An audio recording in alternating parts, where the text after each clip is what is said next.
That Day in the Gold Coast is suing another rapper. She claims that he and his record labels profited from the 2020 shooting. NBC5's Chela Vacheski has the story. It is one of Chicago's most exclusive retail corridors, Oak Street, just off Michigan Avenue. But in August of 2020, Oak Street became a murder scene when Carlton Weekly, also known by his rap name FBG Duck, was gunned down while shopping for a birthday gift for his son. Not a day goes by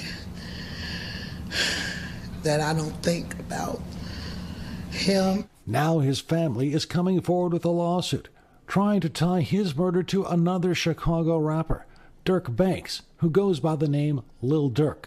Our complainant law lays out that a $100,000 bounty was placed on the life of FBG Duck to have him killed. A bounty that was the result of a rivalry between two violent South Side gangs, one of them called the O Block. 6 O Block gang members were convicted of Weekly's death in January. These individuals murdered Mr. Weekly as part of their effort to maintain or increase their position in the O Block. The lawsuit alleges Durk's OTF label and other music companies affiliated with it profited from the gang war, fueled by social media and drill rap music.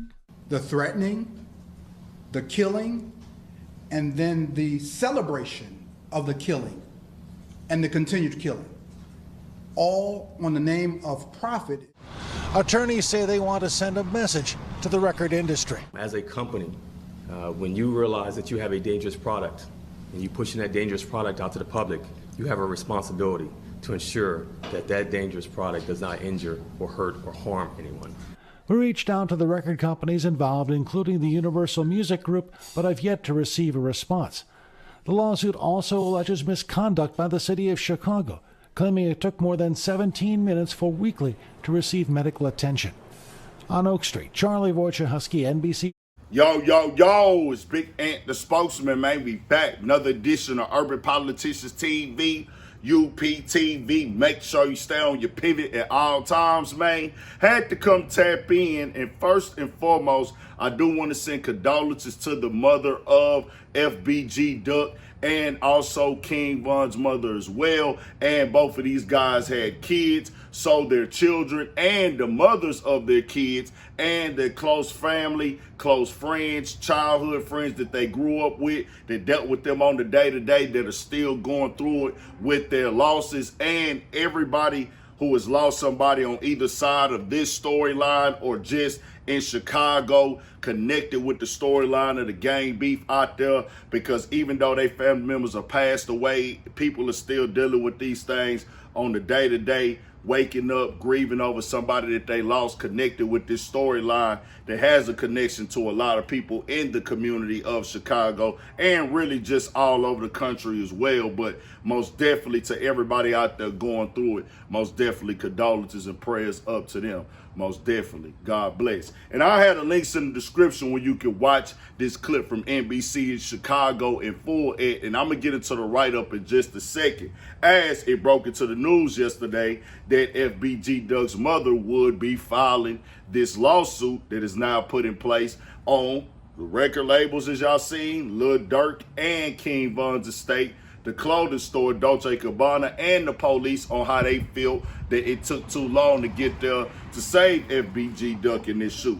Now, the people are convicted, so they using that as part of the lawsuit as proof. That's most definitely like a thing they can use in court. I'll just say this, no matter how you feel about the lawsuit, who did what, both sides participating in this lifestyle and culture, I see how this game goes, because this is what happens. You got the law firm, they're going to come in, hey, we think we got something on you where you can be get compensated. They didn't do this correctly, they didn't do that correctly, and these record labels are profiting off of your son's death.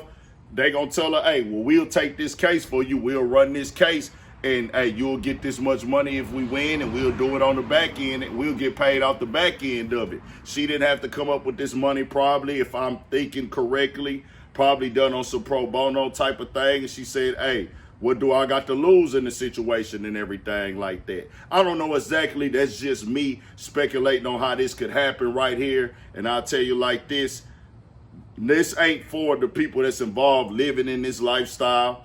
This ain't for me to I'm not finna get on here and talk down and be disrespectful to no grieving mother or nothing of the sort like that. I'm gonna just tell the brothers out here like this, that's young, that's early teens that watch this channel on YouTube. I want you to pay attention to what these guys' mothers and families and homies go through after they pass away.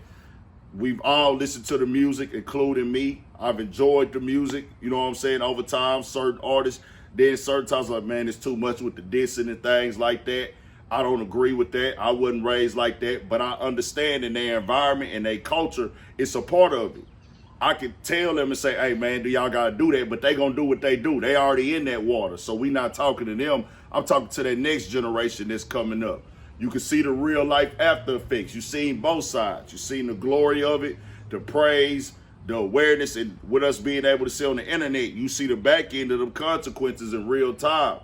Yeah, as guys that's in it, they got to deal with it. They know what come. They already accepted it. But if you can avoid it, if you can stay out of it, I'll just tell you like this, bro. If you ain't ready for that other side of it, because they come with it too. If you can do your best to avoid it, and you see your mom, you see what niggas' mamas is going through, you see the pain, you see the hurt, that come with it, bro. That's the other side of that lifestyle of being not drilling, dissing, just living like that. And it come with the game. I get it in certain people environments, but we seeing both sides. So I just want to tell people, bro, you know the cage, you know the grave. That's one of them things that's at the end of that road. It looked high and almighty at one point, but this is a part of it too.